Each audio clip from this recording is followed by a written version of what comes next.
What does Jesus say to the fearful? Have you ever suddenly realized that fear has quietly become your constant companion? Not loud fear, not panic or terrors, but something that is always there, low, persistent, following you from morning to night. You wake up, get ready for work, and in your mind a familiar question is already waiting. I wonder what will happen today.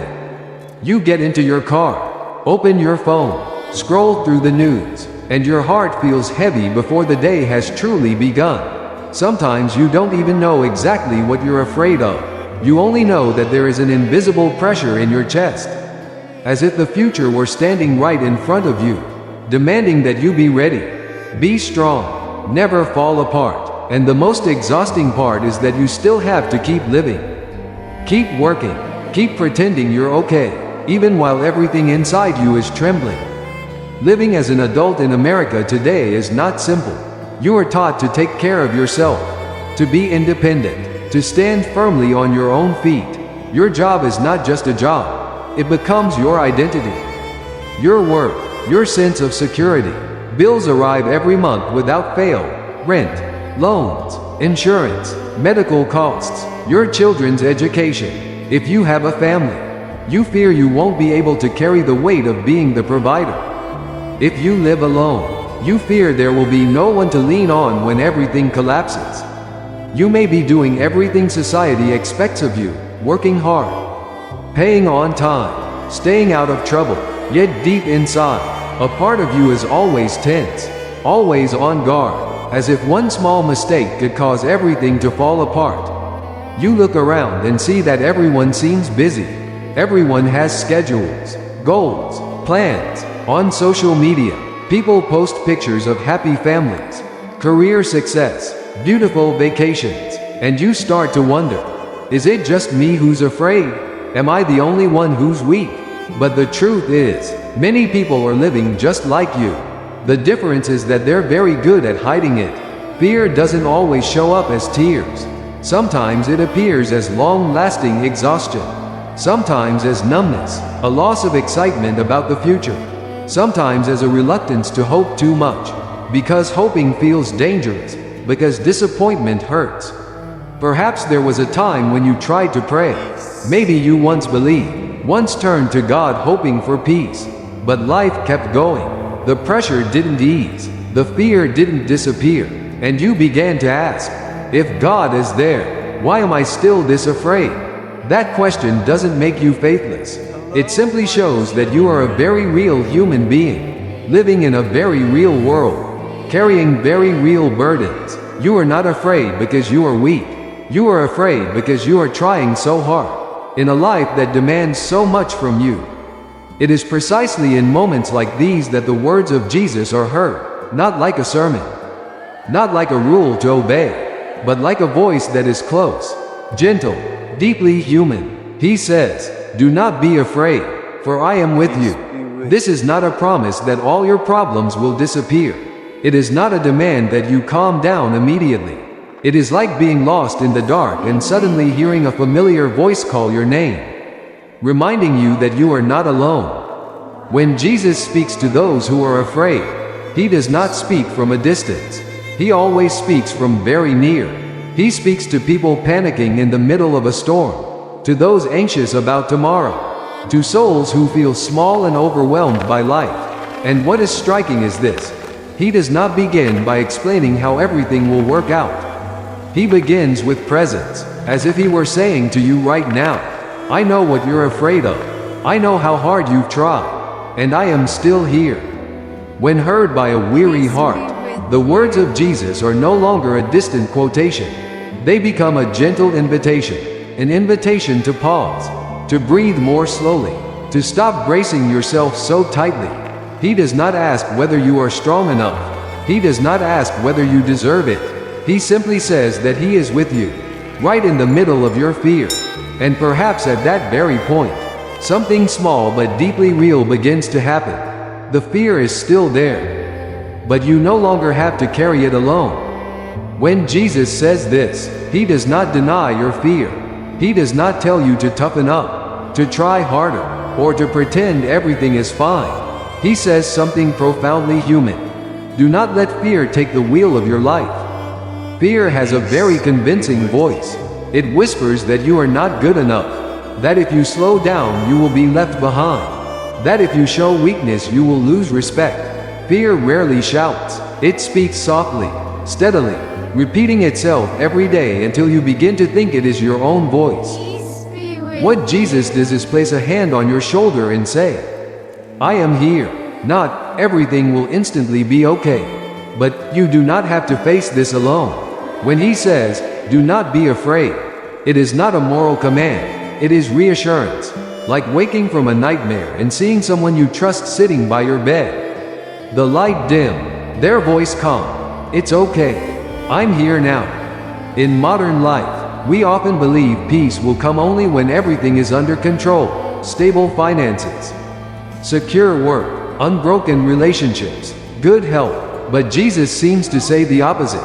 Peace is not a reward for those who control life. It is a gift for those who dare to entrust what they cannot control. Peace is not the absence of fear. It is the knowledge that you are not facing fear alone. Maybe your greatest fear right now is not a sudden disaster, but a long, grinding weariness. You fear that life will always feel this way. You fear that real joy is somewhere behind you. You fear that you took a wrong turn and now there is no time to go back. Jesus does not hand you a detailed map of the future.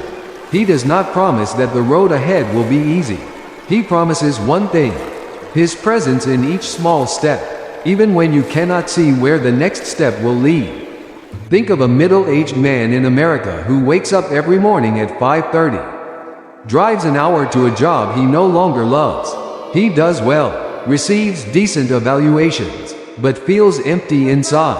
His fear is not losing his job tomorrow. It is spending another 20 years living with this sense of meaninglessness. He is afraid that if he stops, if he asks questions, everything will fall apart. For him, "Do not be afraid" does not mean quitting his job or making a dramatic change. It may simply mean admitting to himself that he is tired, and whispering a short prayer in the car each morning.